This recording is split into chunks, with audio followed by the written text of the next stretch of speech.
sat in the pharmacy. I played chess on my phone, waiting for my appointment. My doctor had ordered me a blood test since I'd been getting sick so often. She also booked me an appointment to talk to the resident psychiatrist the following day. They called my name and I went into the booth. The nurse told me to make a fist. I did so. She stabbed the needle into my arm and took 2 vials of blood. I looked at my phone on the way out of the pharmacy. I'd missed a call from my dad. I called him back. He picked up the phone and said he called by accident. We talked for a couple minutes. I told him that Nora kept saying the names of fruits and vegetables when we were at the grocery store the night before. Onion, lemon, apple. We talked about the Prime Minister, how the Conservatives were trying to push a vote of non-confidence. It seemed like it wasn't going to work, but that they would keep trying. He was getting ready to start his 6th round of chemotherapy. His most recent MRI showed that the tumor had grown some. My sister told me that the growth was not very significant. When I got home, I went back to the garage to keep sorting through all the boxes I'd brought out from storage. I went through all the books I had. I set aside what I knew I would get rid of. I found an old e-reader that I forgot I'd had.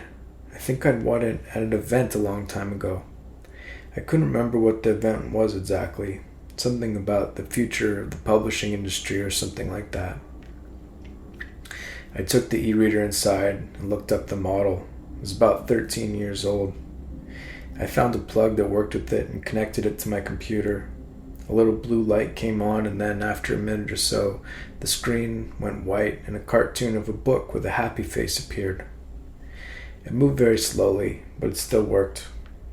There were all kinds of books on it. It seemed like for the most part, my taste in books hasn't changed very much in the last decade. I couldn't get the e-reader to come up on my computer. I dug through the nest of cables I had. I found another one that fit, but it didn't work either. I asked Miriam what old cables she had. She came into my office with a bunch of them tangled in her hands. She didn't quite have the one I needed either. I went down the rabbit hole, clicking through all kinds of videos trying to figure out how to make it work. It seemed like there was no way to add any more books to it. I could just read what was on there already. I messed with it for an hour and a half or so. It seemed like I needed to overcome its finality. I began to feel frustrated by how much time I'd wasted trying to figure it out. I turned it off and began looking at the newer models. You could connect them to the library. I got lost in the allure of the idea. I found a refurbished model on their website. It cost $40 less than the new one. Free shipping. I clicked add to cart and then got frustrated that I'd wasted my time on this stupid thing and closed the window. The next morning I stood in line at the McDonald's. The woman working the till wore a purple hat with a cartoon face on it. I stared at it for a moment, feeling the familiarity of the face. Finally, I realized it was Grimace. I found it so strange that the idea was that his body was the shape of a hat. I'd gone in there on autopilot. It was across the street from the film school I used to teach at. I used to enjoy sitting there when I was early for my lectures. I remembered what it felt like when Miriam was pregnant, those weeks when we'd passed Nora's due date, when we were waiting for Nora to arrive. I could see the janitor working in the lobby of the film school. I never learned her name, but we used to say hi to one another when we passed in the hall there. She pushed her cart out of the elevator and began dusting the ledges. I took my coffee to the doctor's office. I sat in the waiting room.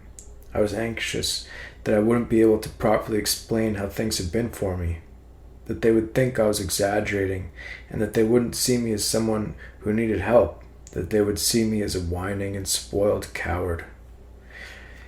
I ended up talking to the resident psychiatrist for 2 hours. I was very lucky for that time. He asked many questions and made it very easy for me to tell my story. I felt a certain relief that he took me seriously, and I suppose as I reflect on it now, I felt a certain amount of pride in myself. He said, after an hour and a half of us talking, that depression and anxiety were a given. He said that a certain amount of autism was likely at play. He said potentially bipolar, potentially borderline personality disorder. He also mentioned a chronic form of depression, something called dysthymia, something I'd never heard of before. He showed me a mood tracker that I could use in the coming weeks. I would log the severity or lack thereof, my depression, elation, irritability, and anxiety. We booked a follow-up appointment for the first week of December. We talked about some medications to consider. I admired something he said. The medication wouldn't solve my problems overnight. That they could definitely help, but to think of them as something that could get me 25% of the way there. 9.5 years sober. I wasn't sure of taking these kinds of meds, if in my mind that would be breaking that sobriety or not. There was a side of me that felt like taking meds was giving up on myself. I was very frightened by the idea of it all. But I thought of how it could help Miriam, how it could help Nora. At the end of the appointment, I asked the psychiatrist if he would give me his honest advice as to what I should do. He mentioned a drug called Wellbutrin, if I felt ready for that. When I thanked him, I think he could see how grateful I was for our meeting. I walked all the way back from the appointment, which took about 2 hours. When I got home, Miriam was making dinner. She said that she wanted me to do this for my own happiness, not for her or for Nora, but for me. For some reason, I couldn't seem to understand that on my own terms. But when I thought of going down the road and trying the meds for Nora's sake, it made sense. I wanted to write more about everything, but I found it difficult. I was very tired from everything. All that came out was a question that I typed into Google. Can you go on a Kobo while on Wellbutrin? In the morning, I talked to Cynthia about everything for a long time. I couldn't express the gratuity I felt for her ability to talk through these things and for the time that she gave me to help. She brought up the perspective, as Miriam's mom did as well, that at the end of the day, if I needed something to get me through this time in my life as a new parent, and especially with my dad's illness, then that made sense. I appreciated the point, but there was something about being at the McDonald's, seeing that janitor through the window at the film school. I went upstairs and sat at my computer. I went back to the writing I was doing a year ago, before my dad was sick. It was almost like I felt the need to prove to myself that this was always there. I copied all of the entries and pasted them into a new document. I left it open on the computer, unsure if it was a good idea to read it back or not. I went back downstairs and took some of the sourdough bread that had appeared on the counter. Miriam's mom's friend had given it to us. I sat and ate it and wondered what it would take to always have a fresh loaf of this bread on the counter. The bread was so good that I felt a sense that I could not live my life without it. That was the same side of me that worried most about getting on any kind of meds, was that if they actually worked, I would become dependent on them, and to depend on something, bread, drugs, people, that exposed me to abandonment.